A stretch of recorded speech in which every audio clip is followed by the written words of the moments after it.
Origines, quasiment les origines, lorsque on a commencé à faire du brassage dans les cuisines et avec des amis. Et plein de gens sont venus nous rejoindre et je suis content de vous voir encore nombreux pour cette conférence autour du houblonnage.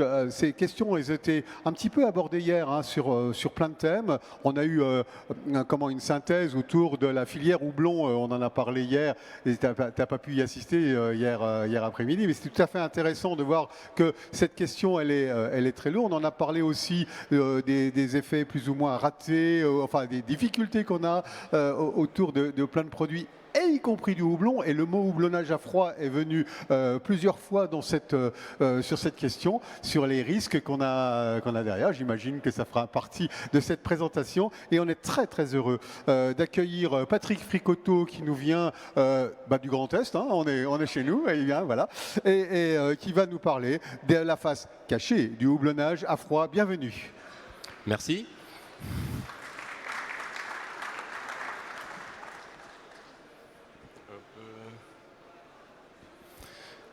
Donc, tout d'abord, bonjour à tous. Donc, je vais vous parler, comme il vient d'être dit, du houblonnage à froid. Mais surtout, ce que je vais faire, je vais vous parler de ce qui se cache derrière ce titre « Face cachée ». En fait, je vais vous parler de tous les phénomènes qui interviennent pour la libération des arômes, enfin tous, une grande partie. Et puis essentiellement, enfin pas essentiellement, mais également de quelques réactions parasites qui se produisent au cours de ce simple geste de jeter quelques poignées de houblon dans une cuve. Donc on va voir qu'il y a pas mal de réactions parasites qui se produisent. Et pour bien comprendre tout ça, on va devoir dans un premier temps déjà nous mettre dans la peau, plutôt dans un cône de houblon pour comprendre ce qui s'y passe. Alors à l'origine, donc la cervoise présentait souvent des mauvais goûts, donc la cervoise, l'ancêtre de la bière. Et pour cacher ces mauvais goûts, les gens avaient pris l'habitude de l'aromatiser avec diverses choses, des mélanges d'épices, du miel et des plantes. Et parmi ces plantes, il y a eu le houblon. La première trace écrite qu'on trouve de l'utilisation du houblon pour la fabrication de la cervoise date de 822, donc c'est Saint Adalard de Corbie. C'était un moine dans un monastère près d'Amiens. Et c'est la première personne, la première trace que l'on a d'utilisation du houblon dans la cervoise. Donc pour situer le bonhomme, c'était le cousin germain de Charlemagne. Quelques années plus tard, c'est plutôt 350 ans plus tard, toujours dans un monastère, c'est cette fois Saint Hildegard de Bingen. C'était une nonne allemande qui était une scientifique et écrivait un livre sur les bienfaits des plantes. Et parmi ces bienfaits, elle avait découvert que le houblon aidait à la conservation de la cervoise. Alors petit à petit, les cervoises houblonnées ont pris de plus en plus d'ampleur. Mais il fallut attendre encore quelques années, encore environ 300 ans, pour que Philippe le Bon, qui était le fils de Jean sans Peur, le duc de Bourgogne de l'époque, impose par un édit royal l'utilisation du houblon en tant que matière aromatique principale de la bière. Alors on aurait pu penser que cet homme-là aimait bien la bière, donc il voulait qu'elle se conserve correctement pour la déguster. Mais en fait, il n'en était rien. Les caisses de l'État, ou plutôt du royaume, étaient vides. Et donc, en même temps qu'il a obligé les gens à utiliser du houblon, il a mis une taxe sur le houblon. Et c'est à peu près à partir de cette époque que la cervoise a perdu son nom au profit de bière, qui vient du latin biber, qui veut dire boire. Donc, en gros, la cervoise, c'est de la bière non houblonnée, et la bière, c'est de la cervoise houblonnée. Alors, le houblon, donc on a ici des photos. Donc c'est de la famille des Cannabinacées. Bon, ça, c'est pas ça qui est important. C'est une plante dioïque, ça veut dire qu'il y a des pieds mâles et des pieds femelles. Et ce qui intéresse le brasseur, c'est les pieds femelles. Ce sont les cônes de houblon que l'on voit ici sur le. Alors si j'arrive à faire marcher. Donc ici, bon, je tremble, donc je vais arrêter de faire marcher la zapette. Donc on a les cônes de houblon qui contiennent les principes actifs du houblon. Donc je vous ai dit qu'il y avait des pieds mâles, des pieds femelles. Donc pour les curieux qui veulent voir à quoi ressemble un pied mâle, en voilà un sur la photo de gauche. Donc c'est à peu près le même grossissement, mais on voit tout de suite que l'infloraison est complètement différente. Alors, que contient le houblon ? Pas mal de choses. Donc déjà de la lupuline, qui a environ 15 à 30% du poids sec du houblon. Et dans cette lupuline, on trouve des résines molles qui sont composées, elles, d'acide alpha et d'acide bêta. Ce sont ces acides alpha et bêta qui vont être à l'origine du pouvoir antibactérien de la bière, donc ce qui va permettre la conservation face aux bactéries, de l'amertume, et également vont aider à la tenue de la mousse. On trouve également dans le houblon, enfin dans la lupuline, des résines dures, dites dures. Ce sont des polyphénols qui, eux, vont être responsables de la conservation face à l'oxydation, donc des antioxydants. On a également des huiles essentielles qui vont permettre d'aromatiser la bière.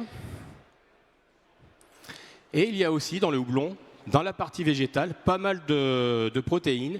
Et parmi ces protéines, il y a des enzymes. Et on verra tout à l'heure, à la fin de mon speech, que leur rôle est quand même assez important, même si on a tendance à le négliger, et ça peut détruire vos bières. On trouve également un peu de cellulose, un peu d'eau, mais ça, c'est pas ce qui nous intéresse ici. Donc voici ici une feuille, un cône où j'ai enlevé quelques petites sépales. On voit des amas de poudre jaune, donc c'est ça qui est ce qui correspond à la lupuline. Donc je vous ai dit, il y avait dans la lupuline des différents acides. Donc les acides alpha qui représentent le groupe des humulones. En fait, il y a plusieurs acides alpha et il y a également des acides bêta qui eux correspondent aux lupulones. Donc voici à quoi ressemble au niveau chimique une humulone et une lupulone. Donc vous avez un groupement en vert que j'ai encerclé en vert. Et ce groupement est différent en fonction du type d'humulone ou de lupulone. Donc on trouve 5 humulones, 5 lupulones, mais il y en a 3 qui sont vraiment importantes. C'est la N-humulone, co-humulone et ad-humulone, et pareil pour les hupulones. La proportion entre ces différents acides, aussi bien alpha que bêta, ou entre les différentes humulones et co-humulones, dépendent bien sûr de la variété du houblon, mais dépendent aussi du terroir et du climat. Donc d'une année à l'autre, on ne va pas avoir les mêmes proportions. Et tout à l'heure, je vous ai parlé du pouvoir bactéricide. Eh bien, ce qui est responsable du pouvoir bactéricide, c'est les groupements que je vous ai ici entourés en bleu. Donc comment ça fonctionne?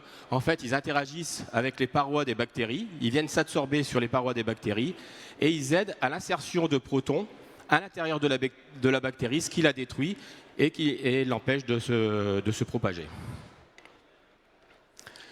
Concernant l'amertume, c'est les acides alpha qui, eux, vont libérer leur amertume, mais ils ne vont pas libérer, c'est pas immédiat, il va falloir d'abord que ces acides alpha subissent une réaction que l'on appelle réaction d'isomérisation. Et c'est uniquement après cette réaction d'isomérisation que les acides alpha vont devenir amers.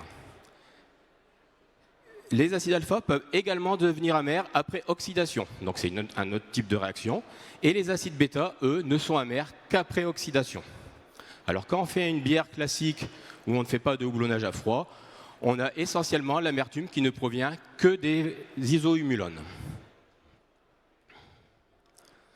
Donc une réaction d'isomérisation, c'est quoi? C'est tout simplement un réarrangement des atomes à l'intérieur de la molécule. Donc si on regarde, je vais quand même essayer sans trop trembler. Voilà, hop, non, ça, je tremble de trop, tant pis. Donc on a un cycle à 6 qui se transforme en cycle à 5. Et dans la première forme, au niveau des humulones, elles sont très peu solubles, donc on n'en retrouve quasiment pas dans la bière. Par contre, une fois qu'elles sont isomérisées, elles deviennent solubles et là, libèrent leur amertume.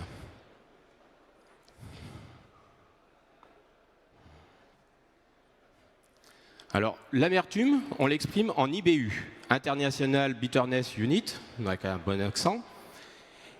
Et ça correspond à 1 mg d'isohumulone par litre.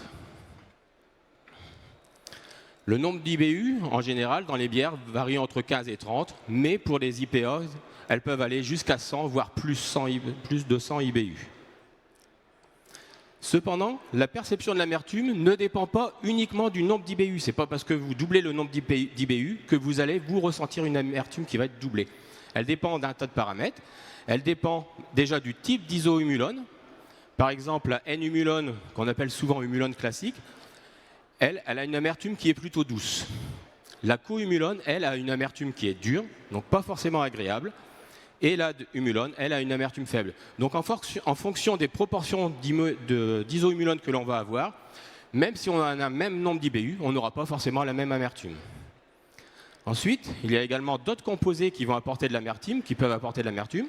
C'est les acides alpha et acides bêta qui, eux, sont oxydés. Donc ils sont également amers, donc ils peuvent modifier l'amertume, mais par contre ne sont pas comptés, lorsqu'on fait une analyse d'IBU, ils ne vont pas être comptés dedans.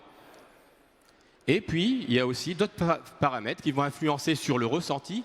Par exemple, s'il y a des sucres résiduels, eh bien, on aura une impression d'amertume beaucoup plus faible. A l'inverse, si on a un pH qui est assez élevé, là, on va avoir un ressenti de l'amertume beaucoup plus important. Maintenant, je vais vous parler des différentes formes du houblon. Donc, essentiellement, on les trouve sous forme de cône ou de pelés.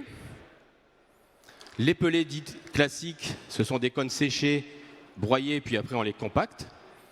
Alors, on récupère, par exemple, si on prend 1 kg de cône, on va récupérer à peu près 900 grammes de pelés.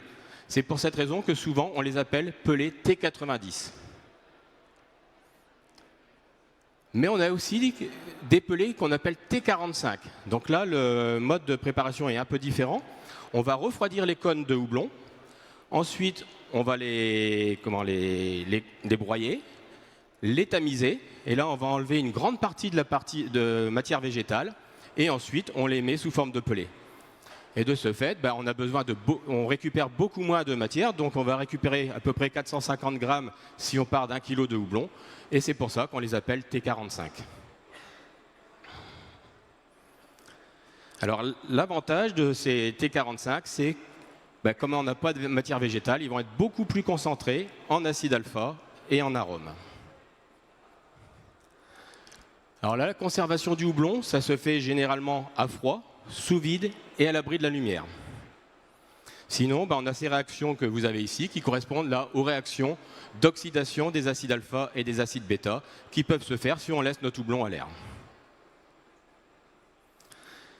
Et là, une petite remarque, donc il y a des études qui ont été faites et qui montrent que si on prend des houblons en cône et on les laisse à température ambiante à l'abri de la lumière, au bout d'1 an, on a environ la moitié des acides alpha et bêta qui ont disparu. Alors il existe aussi d'autres formes du houblon, c'est ce qu'on appelle des extraits. Donc comment on les obtient? On fait passer au travers des cônes de houblon du CO2 supercritique, donc ça c'est du dioxyde de carbone, dans un état intermédiaire entre liquide et gazeux. Et ça a un pouvoir d'extraction très important, et donc on récupère après dans une solution liquide toute l'extraction des arômes et des acides alpha qu'on a pu obtenir. Et ces extraits, on peut les laisser tels quels. Donc on va avoir des humulones, un extrait avec une forte concentration en humulone. Mais on peut également les isomériser. Donc ces extraits, on va les faire chauffer, un peu comme quand vous faites votre bière à ébullition, vous mettez votre houblon pour faire l'isomérisation. Là, les extraits vont être chauffés. On va obtenir ainsi des extraits isomérisés. Et on peut faire une autre réaction derrière, c'est une hydrogénation. Rappelez-vous, tout à l'heure, il y avait des molécules où vous avez entouré le pouvoir antibactérien avec les doubles liaisons. Eh bien, ces doubles liaisons, on va porter dessus des hydrogènes et elles vont être dites hydrogénées. Alors, j'avais oublié qu'il y avait les images derrière. Donc, humulone, on les transforme en isohumulone et ensuite, les doubles liaisons, on les hydrogène. Alors, l'utilisation de ces extraits, s'ils ne sont pas isomérisés, donc extraits classiques, on va dire, on va les utiliser à la place d'un houblon. Donc, pendant le premier houblonnage, on peut mettre des extraits, pendant le deuxième houblonnage aussi. Si on utilise des extraits isomérisés, comme ils ont été chauffés, ils sont déjà isomérisés, on peut se permettre de les mettre uniquement à la fin de l'ébullition. Par contre, le problème, c'est comme ils ont été chauffés, une grande partie là, des arômes ont disparu. Et enfin, les hydrogénés, l'amertume est présente, mais comme on a enlevé les doubles liaisons, on les a saturées avec des hydrogènes, là, ils n'ont plus du tout de pouvoir antibactérien. Alors, quel est l'avantage de ces composés hydrogénés? C'est tout simplement que si, par exemple, vous voulez utiliser des bouteilles blanches, Là, il n'y a pas du tout, il n'y aura pas de réaction photochimique. Et donc, on peut, sans problème, utiliser des bouteilles blanches avec des extraits hydrogénés. Alors, généralement, le houblonnage se fait en plusieurs fois. Le premier au début de l'ébullition pour l'isomérisation, donc on se met à chaud, parce que la réaction d'isomérisation est une réaction qui est lente et qui nécessite de la température, donc on fait ça pendant l'ébullition, donc ça prend un certain temps, d'où une ébullition pendant 1 heure, 1 heure et demie. Par contre, pendant cette ébullition, on n'a plus d'arôme, donc on va rajouter un deuxième houblonnage à la fin, environ 10 minutes avant la fin, pour récupérer les arômes. Si on analyse le taux d'arôme dans le mou, on se rend compte qu'on a un maximum d'arômes après environ 10 minutes. Et après, ça décroît parce que les arômes disparaissent, s'en vont. Donc si vous faites un deuxième houblonnage, il ne faut pas rester plus longtemps que 10 minutes, sinon vous perdez le profit des arômes. Et puis en plus, vous allez récupérer de l'amertume supplémentaire. Et enfin, le houblonnage peut se faire aussi de manière dite tardive, pendant le whirlpool, donc on ajoute un peu de houblon, ou alors en houblonnage à froid, donc le dry hopping. Donc là, pareil, pour récupérer un maximum d'arômes.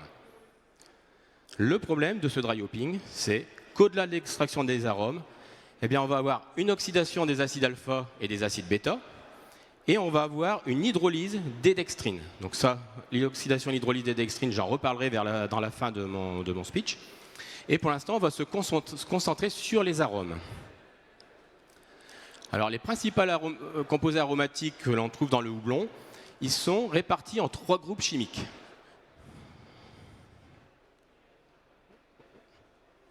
Il y a les composés hydrocarbonés, qui correspondent à la plus grosse partie des arômes, des composés oxygénés et des composés soufrés, qui, eux, représentent la plus petite partie.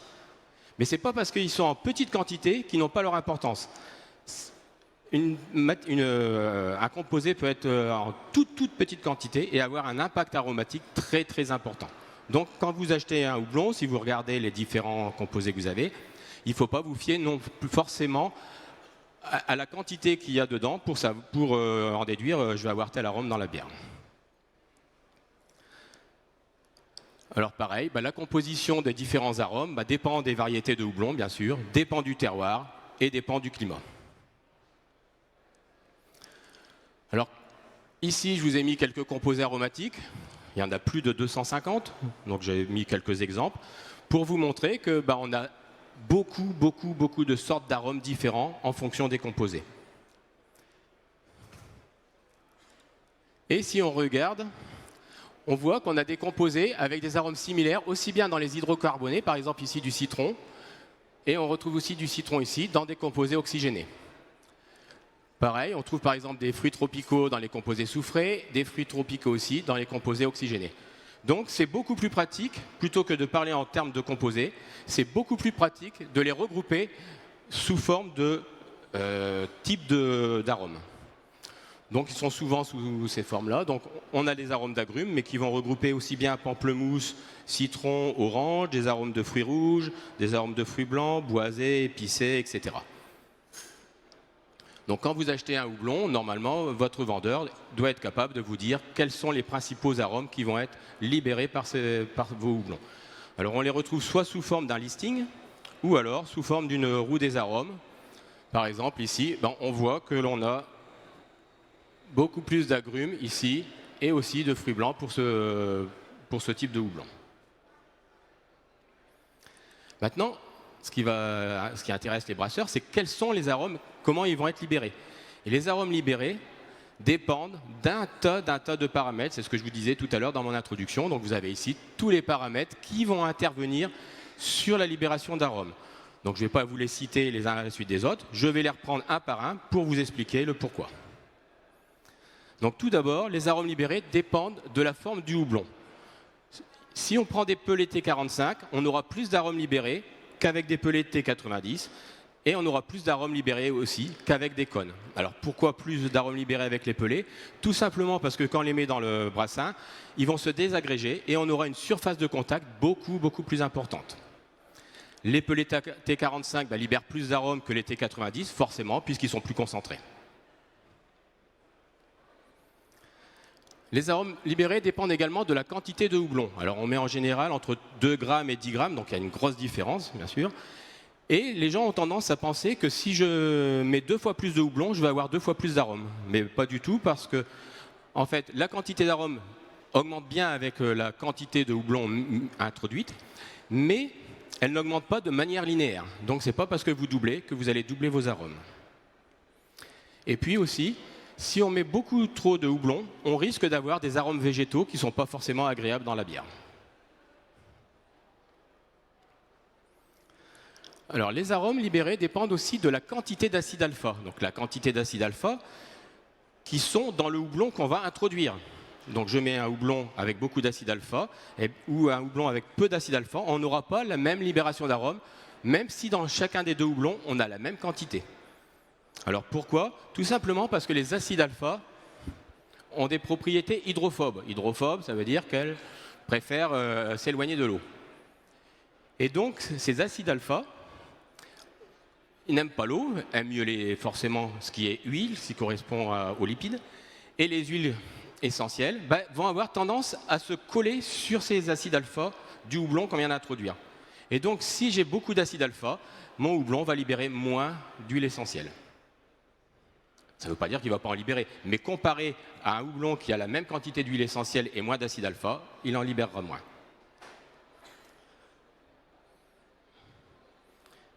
Ensuite, les arômes libérés vont dépendre également du taux d'alcool dans la bière. C'est des molécules aromatiques. Donc, précédemment, je vous ai dit, c'est des huiles. Ils ont des tendances hydrophobes. Et donc, elles vont être beaucoup plus solubles dans l'alcool que dans l'eau.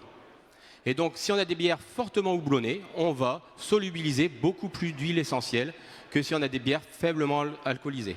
C'est pour cette raison que si vous mettez votre houblonnage, vous faites votre houblonnage à froid après la fermentation primaire, donc vous avez fabriqué de l'alcool, donc là vous allez capter beaucoup plus d'huile essentielle à l'intérieur.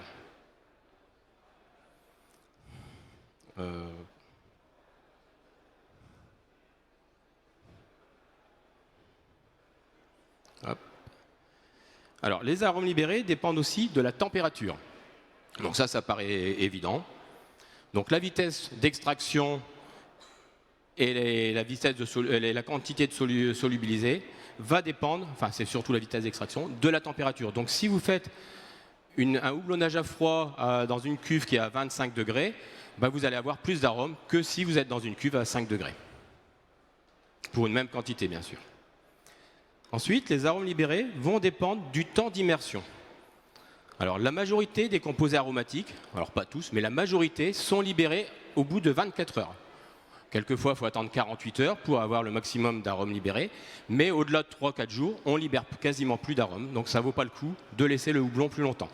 D'autant qu'après 2-3 jours, le houblon va libérer des goûts végétaux, et ça, ce n'est pas forcément agréable dans la bière. Donc l'idéal, ça serait d'éliminer les résidus de houblon après 3-4 jours.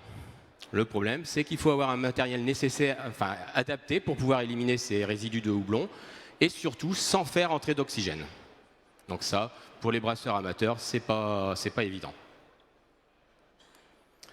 Ensuite, les arômes libérés dépendent de la méthode que vous utilisez pour le houblonnage. Par exemple, si vous utilisez des sacs pour mettre le houblon, donc ça va vite à mettre, ça va vite à retirer. Mais le problème de ces sacs, c'est que le houblon est enfermé à l'intérieur de ces sacs et l'extraction n'est pas évidente, n'est pas aussi efficace que si le houblon est éparpillé partout dans la bière. Autre problème, c'est qu'au moment où on introduit le sac de houblon, on fait entrer de l'oxygène. Et quand on veut retirer le sac de houblon, c'est pareil, on refait rentrer de l'oxygène. Donc ce n'est pas idéal.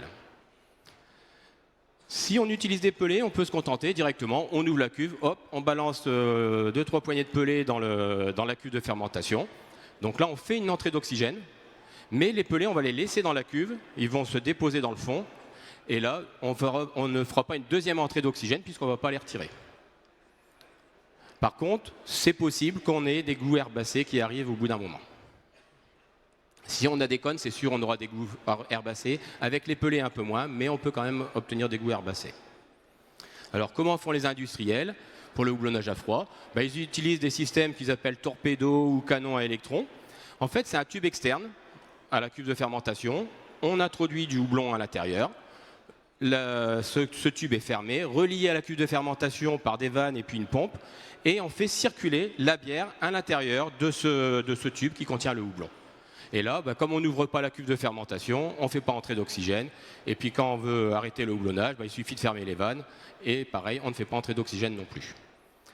Et quelquefois, surtout c'est pour les canons à houblon, en même temps qu'ils font circuler la bière, pour augmenter l'efficacité, ils introduisent du CO2 sous pression qui mélange et qui accélère l'extraction des arômes. Alors quelque chose que beaucoup de gens ne savent pas, c'est que les arômes libérés dépendent de la synergie entre différents composés aromatiques.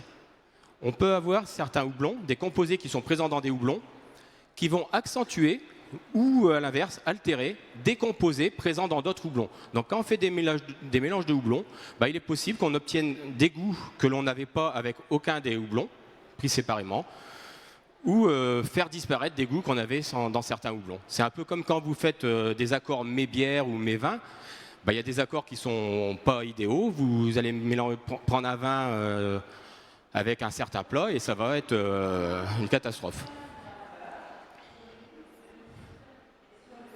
Ensuite, les arômes libérés dépendent de l'interaction entre la levure et le houblon. C'est ce qu'on appelle de la biotransformation. Donc les levures, qui vont découper vos morceaux de sucre en alcool et en CO2, ces levures sont également capables d'hydrolyser, donc découper d'autres molécules. Et il peut y avoir des molécules qui ne sont pas aromatiques, mais qui ont des groupements potentiellement aromatiques, et la levure vient les découper et libère ainsi ces groupements aromatiques. Donc, grâce à la biotransformation, on peut récupérer des arômes qu'on n'avait pas initialement.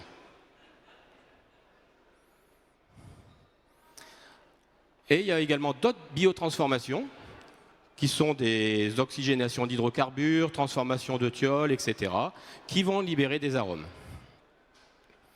Et l'impact aromatique lié à ces biotransformations peut quelquefois être beaucoup plus important que les arômes libres eux-mêmes qu'on récupère en mettant les houblons.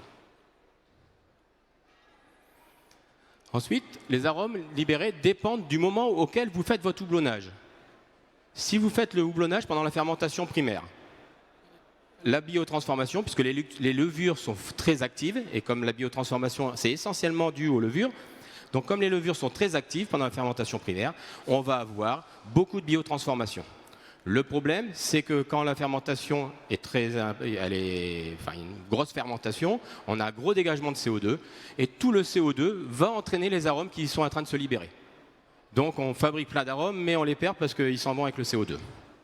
Donc l'idéal, si on veut... on fait un houblonnage pendant la fermentation primaire, c'est d'attendre quelques jours que le dégagement de CO2 baisse afin de perdre moins de produits issus de la biotransformation. Et si on fait le houblonnage après la maturation, là, cette fois, on aura moins de côté, on aura moins d'arômes, fruités, parce que beaucoup d'arômes fruités proviennent de la biotransformation. Donc si on fait après la fermentation primaire, on n'aura plus de biotransformation et on aura moins d'arômes fruités, mais par contre plus d'arômes floraux qui vont se développer. Et les arômes libérés dépendent aussi de l'entrée d'oxygène. L'oxygène qui va être introduit donc, au moment où vous mettez votre houblon ou au moment où vous retirez votre houblon, va oxyder les composés aromatiques que vous venez de libérer pendant le houblonnage à froid. Et donc ça va modifier le profil organoleptique et ce n'est pas forcément positif. Alors si vous faites votre introduction de houblon avant la fin de la fermentation primaire, donc les levures sont encore un peu actives, et la première chose que vont faire les levures, vous faites entrer de l'oxygène en mettant votre houblon, la première chose que va faire la levure, c'est qu'elle va consommer l'oxygène. Et donc vous n'aurez pas ce problème d'oxydation si vous faites votre houblonnage à la fin de la fermentation primaire. Et hormis l'impact de l'oxygène sur les arômes, on a, ce que je vous disais au départ, on va avoir une oxydation, cette fois des acides alpha et bêta, et là on va avoir une modification de l'amertume liée simplement au fait de cette oxydation. Alors les acides alpha et bêta sont très peu solubles. ils sont solubles après isomérisation, mais ils sont solubles également après oxydation. Et pendant l'ébullition, il y a très peu d'oxygène dissous, puisqu'on est à chaud, l'oxygène a tendance à partir. Et puis, le temps, quand vous faites votre houblonnage classique, c'est 1 à 2 heures d'ébullition. Donc là, il y a très très peu d'oxydation d'acide alpha et d'acide bêta. Par contre, après le houblonnage à froid, comme votre houblon va rester pendant plusieurs jours dans votre cuve, si vous avez fait entrer de l'oxygène, là, les acides alpha et bêta présents dans le houblon que vous venez d'introduire vont prendre tout leur temps pour s'oxyder et donc vont avoir un impact considérable sur l'amertume. Alors ces formes oxydées ne sont pas aussi amères que les isohumulones, mais on va en avoir tellement que l'impact sera important. Et puis l'amertume apportée par ces formes oxydées, ce n'est pas une amertume agréable. Donc contrairement aux isohumulones, surtout les adumulones et les N-humulones, qui donnent une amertume agréable, là on va avoir des amertumes dures, âcres, enfin c'est pas terrible. Et donc on va avoir, après houblonnage à froid, puisqu'on peut apporter de l'amertume, une évolution de l'amertume. Et selon les cas, c'est ça qui est intéressant, c'est que selon les cas, après un houblonnage à froid, la bière peut être plus amère que si elle n'avait pas suivi du houblonnage, ou moins amère. Alors plus amère, c'est assez facile à comprendre. On a une oxydation des acides alpha et des acides bêta, donc on apporte de l'amertume. Alors pourquoi quelquefois on a des bières moins amères? Tout simplement parce que les isohumulones, je vous l'ai dit tout à l'heure, elles sont hydrophobes. Et donc, quand vous mettez les isohumulones qui ont été fabriqués pendant le houblonnage classique, vous ajoutez du houblon, les isohumulones sont hydrophobes, elles vont venir se coller sur le houblon que vous venez d'ajouter. Et donc, vous allez perdre une partie des isohumulones parce qu'elles vont être collées, absorbées sur le houblon. Et donc, l'évolution globale de l'amertume va dépendre de la quantité gagnée d'oxy alpha et d'oxy bêta et de la quantité perdue d'isohumulones. Donc si vous avez une bière avec un gros indice d'IBU au départ, donc avec beaucoup d'isohumulones, en général, vous avez après houblonnage à froid une bière qui devient moins amère. A l'inverse, si vous avez très peu d'isohumulones dans votre bière initiale, vous allez avoir une bière qui va devenir plus amère parce que vous allez avoir la part des oxys qui va être plus importante. Si bien sûr vous avez fait entrer de l'oxygène. Et enfin, dernière chose qui vient perturber notre houblonnage à froid, c'est l'hydrolyse des dextrines. Dans la partie végétale du houblon, il y a des enzymes. Et ces enzymes, c'est des amyloglucosidases, limite dextrinase, c'est des enzymes qui sont capables d'attaquer les dextrines, aussi bien les dextrines linéaires que les dextrines ramifiées. Dans votre bière, quand vous faites une bière, vous avez besoin d'avoir des dextrines pour apporter du corps à la bière. Eh bien, ces dextrines, elles vont être transformées par les enzymes apportées par le houblon, se transformer en sucre fermentescible, et ces sucres fermentescibles vont ensuite se transformer en alcool et on n'aura plus du tout de dextrine. Bien sûr, cette libération d'enzymes va augmenter avec la quantité de houblon que l'on va mettre. Plus je mets de houblon, plus je mets d'enzymes, donc plus l'impact sur les dextrines sera important. Mais par contre, si on prend des pelés T45, ce phénomène va être réduit, puisque dans les pelés T45, c'est ce que je vous expliquais au départ, on a enlevé une grande partie de la matière végétale, et donc on aura plus ou peu de problèmes d'hydrolyse des dextrines avec. Alors la conséquence de l'hydrolyse de ces dextrines, c'est qu'on va avoir un redémarrage de la fermentation. Donc je n'ai pas le terme français, mais bon, ça s'appelle le hop creep en anglais. Je n'ai pas trouvé une traduction qui me convenait. Plus la quantité de dextrine est importante, plus ce hop creep va être important, puisque plus j'ai de dextrine, plus il va y avoir de transformation de dextrine en sucre fermentescible. Le problème, c'est que c'est un phénomène lent, et les enzymes vont travailler tranquillement sur les dextrines pendant quelquefois plusieurs mois après l'embouteillage. Les conséquences, ça va être la suivante. Donc, on va avoir une diminution de la densité et du corps de la bière, puisqu'on consomme des sucres. Une refabrication de diacétyl. Donc, le diacétyl, c'est un composé qui va donner une odeur de beurre rance à la bière qui est fabriquée par les levures en début de fermentation, reconsommée par les levures en fin de fermentation. Mais là, comme ce phénomène va se faire pas pendant la fermentation, ou on va dire pas avec une grosse quantité de levure, ça va se faire en bouteille, il y a très peu de levure. les levures sont plus fatiguées et risquent de ne pas retransformer ce diacétyl et donc vous allez le conserver, vous risquez de le conserver dans la bière. Vous allez forcément avoir une augmentation de votre taux d'alcool puisque les sucres se sont transformés, les dextrines en sucres fermentés cibles, les sucres fermentés cibles en alcool. Donc vous avez une augmentation du taux d'alcool qui peut aller jusqu'à 1% d'alcool en plus sur vos bières. Par contre, vous allez avoir des bières beaucoup plus aqueuses du fait de la perte des sucres. Et vous allez avoir une augmentation forcément du CO2. Comme ce phénomène peut avoir lieu quelquefois plusieurs mois après, ce CO2 va se fabriquer dans votre bouteille. Et les risques, c'est que vous allez avoir une surcarbonatation au moment où vous ouvrez votre bouteille, du gushing, voire une explosion des bouteilles. Donc ça, c'est vraiment un problème parce que souvent, vous faites votre bière, vous allez dans votre cave, il n'y a pas de souci. Vous la vendez, vous la prêtez, vous la donnez à votre copain, il la stocke à température ambiante. La température remonte, ça active les levures. Et là, la surcarbonatation arrive à ce moment-là.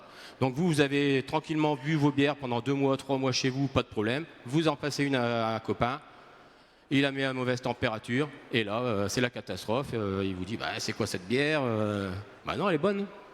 Bon, c'est tout simplement dû à ça.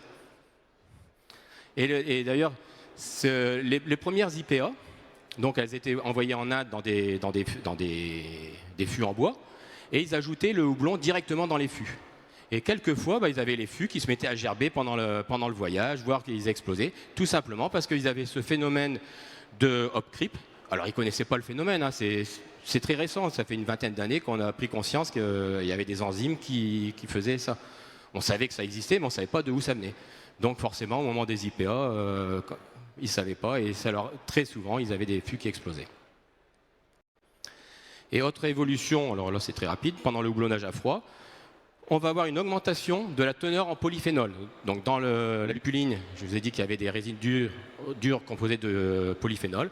Là, comme on rajoute du houblon, on va avoir une augmentation de polyphénol de l'ordre de 20 à 50% dans la bière. Et si on a trop de polyphénol, ça va apporter de l'astringence. Donc l'astringence, c'est parce que vous avez, par exemple, quand vous buvez un Bordeaux, vous avez beaucoup de tanins, vous avez un assèchement au niveau des papilles. Eh bien, l'astringence, c'est ça. Et on peut la retrouver également dans la bière. Et ça, c'est un défaut qui n'est pas agréable. On va avoir également une augmentation du pH dans la bière. Dans la partie végétale, alors c'est pareil, si on prend des pelletés 45, on l'aura moins. Mais dans la partie végétale du houblon, il y a des composés qui augmentent le pH.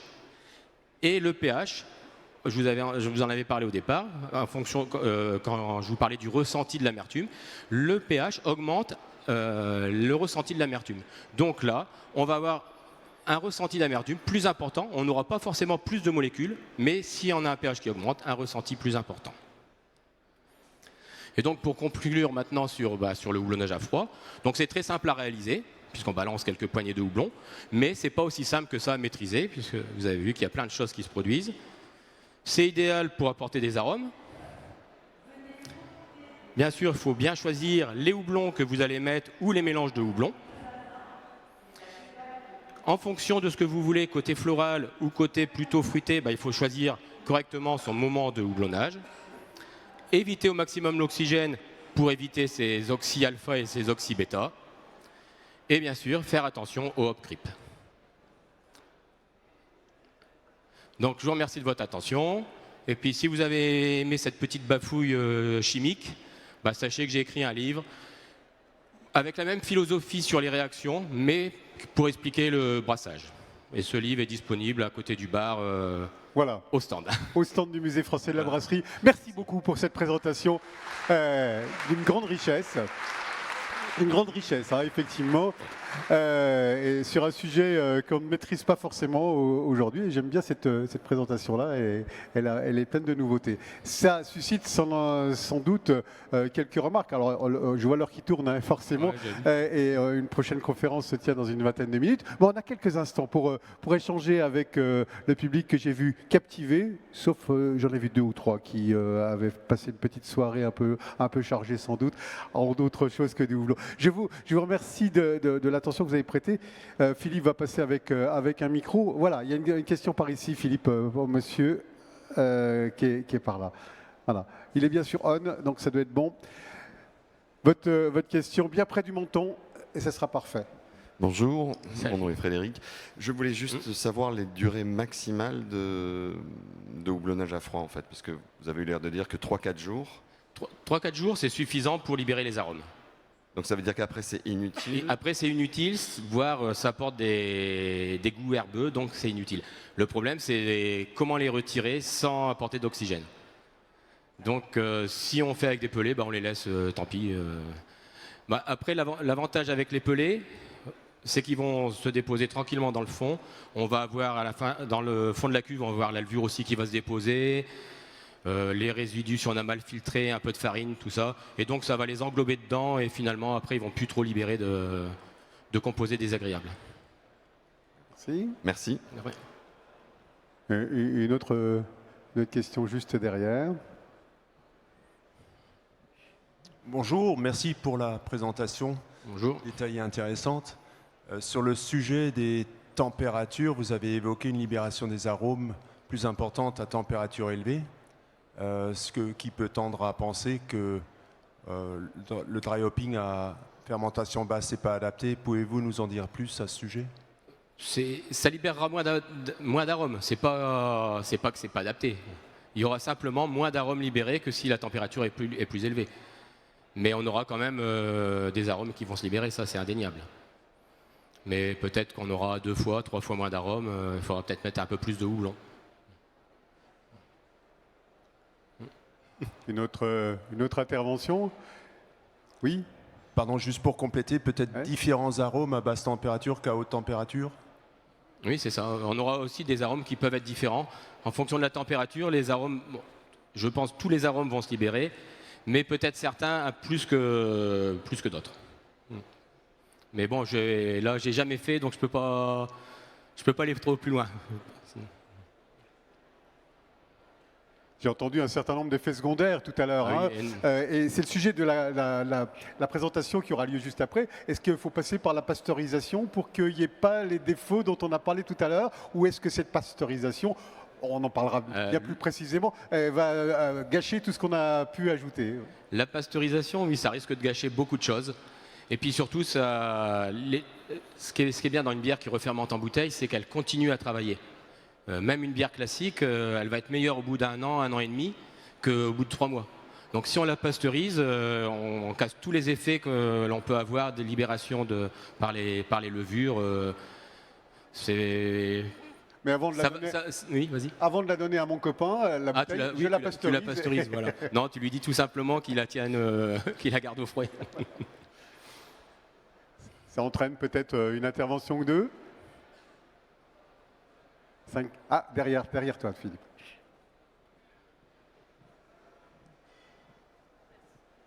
Bonjour, j'ai juste une question. Est-ce que c'est possible du coup d'éviter le hop creep ou comment? Le hop creep.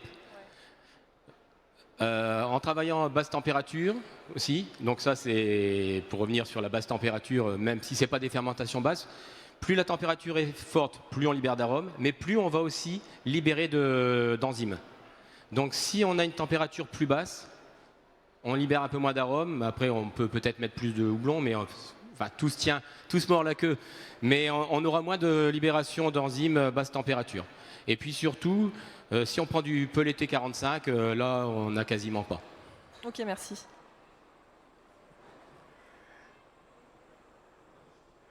Il nous reste à vous remercier pour votre présence. Encore tous nos Merci. applaudissements à Patrick Fricotto, qui reste dans nos murs pendant encore un petit moment. Vous pourrez évidemment, il va boire une bière avec nous ou autre chose pour l'instant. Et évidemment, vous pouvez l'interpeller autour du musée français de la brasserie qui reste là. J'imagine qu'on le verra un petit peu dans nos rangs. Et après-midi, un atelier sur le brassage amateur. Voilà, qui se trouve dans les ateliers qui sont là-bas. Et on aura plaisir à vous retrouver. Vous avez une petite pause et on se retrouve juste après pour parler de la pasteurisation de la bière. C'est Thomas Evans qui viendra de l'IFBM, qui viendra nous en parler. À tout à l'heure. Respirez bien, reprenez du quoi.